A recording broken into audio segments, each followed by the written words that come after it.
মানবদের শুয়ে শুয়ে পড়াশোনা, এমনকি পরীক্ষার আগেও বসে লেখা ছিল কঠিন। শারীরিক এত প্রতিবন্ধকতা নিয়েও এসএসসি পরীক্ষায় বিজ্ঞান বিভাগ থেকে জিপিএ 5 পেয়েছেন ইয়াসির আহমেদ নীরব। দুঃখের কথা আমি বলতে পারি না, আমার ছেলে এরকম কষ্ট, আমার বুকটা ফেটে যায়।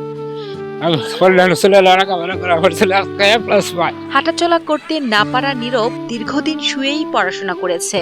পরীক্ষার মাত্র 2 থেকে 3 মাস আগে বসে লেখার অভ্যাস করতে হয়েছে তাকে।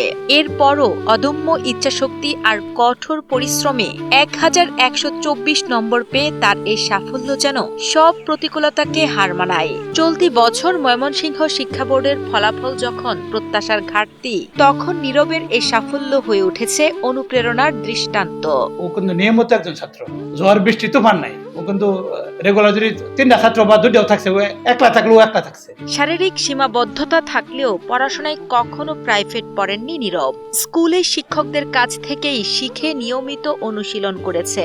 এতদিন বেশিরভাগ সময় শুয়ে পড়াশোনা করলেও এসএসসি পরীক্ষার 2 মাস আগে বাবার পরামর্শে বসে লেখার অনুশীলন শুরু করে।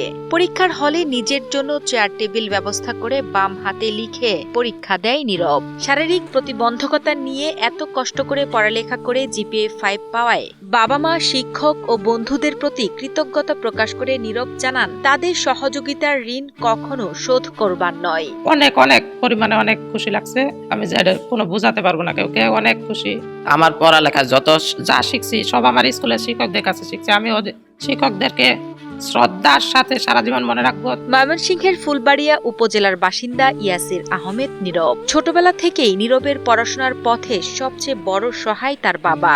শারীরিক প্রতিবন্ধকতার কারণে ক্লাসে নিয়ে যেতে হয়েছে কোলে করে। পরে স্কুল থেকে পাওয়া হুইল চেয়ারে প্রাথমিকের পড়াশোনা শেষ করে ভর্তি হয় পলাশতলী আমিরাবাদ উচ্চ বিদ্যালয়ে। এরপর বাবার পাশাপাশি বন্ধুরাও তাকে নিয়মিত স্কুলে নিয়ে গেছে এবং ছুটির পর বাসায় পৌঁছে দিয়েছে। একসাথে পড়ালেখা করছি ক্লাস 6 থেকে। ওই আমাদের ক্লাসে সব সময় টপ করতো। ওর সাথে পড়ালেখায় কেউ আমাদের ক্লাসে কেউ পারে নাই।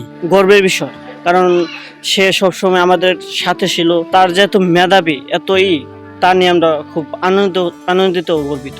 এখন নীরবের স্বপ্ন আরো বড়। এইচএসসি শেষ করে মেডিকেলে ভর্তি পরীক্ষা দিতে চায় নীরব। তবে নীরবের বাবার আর্থিক অবস্থা ভালো না থাকায় সেই স্বপ্ন পূরণের প্রয়োজন সমাজের বিত্তবানদের সহায়তা। তাই নীরব ও তার বাবার প্রত্যাশা, সরকার ও সমাজের মানবিক মানুষরা সাহায্যের হাত বাড়িয়ে দিলে ভালো কলেজে পড়াশোনা করে নিজের স্বপ্ন পূরণের সুযোগ পাবে এই তরুণ। আমার আর্থিক অবস্থা ভালো না, যার ফলে আমি ভালো কলেজে ওকে পড়াইতে পারতেছি না। এখন যদি আমার ছেলেরা সরকার কিছু সহযোগিতা করতো, আমি তাহলে ভালো স্কুলে ভর্তি করতে পারতাম। এইচএসসি শেষ করে আমি মেডিকেলে পরীক্ষা দেওয়ার চেষ্টা করব।